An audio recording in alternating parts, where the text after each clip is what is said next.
Action. All right.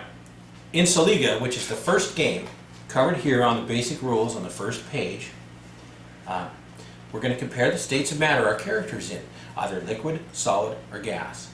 Now this is very simple because it's a lot like rock, paper, scissors, which is a game I'm sure most of you have probably played once or twice in your life.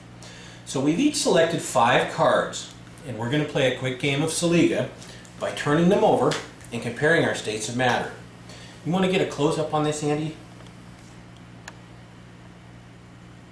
Now here I have Ironbot, and I look in the center of this triangle to see that he's a solid. S stands for solid.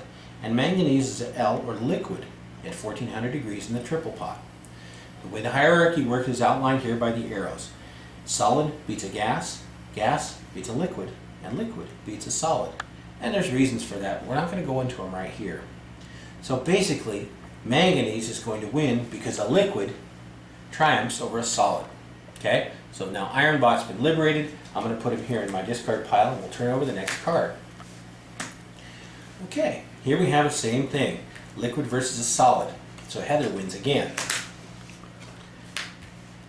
Now I've got a liquid, and Heather's got a liquid. Praisio is liquid at 1400 degrees. So we tie. And both cards are triumphant. So you're just going to put them right here. I got it.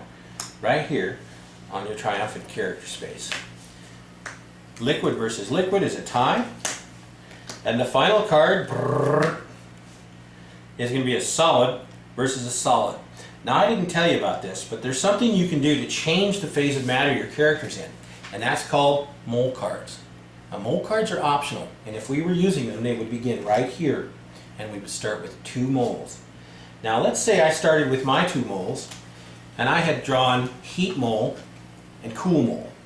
Well, right now I might play a key card and use heat mole to change the temperature, and I only have to change it 12 degrees, because at 1412 degrees, dysprosium, the base element of the dyspro character, melts into a liquid. So if I melt him into a liquid, you're still going to be a solid, because you don't melt until 1522 degrees, which means dyspro is triumphant and Irby is discarded. And now we just count up our cards and see who won more. I've got 1, 2, 3, and you won 4. Okay, so you were the victor in that game. Now we could either declare a victor, or we could take the cards that got through and take them into the dojo, where we're going next.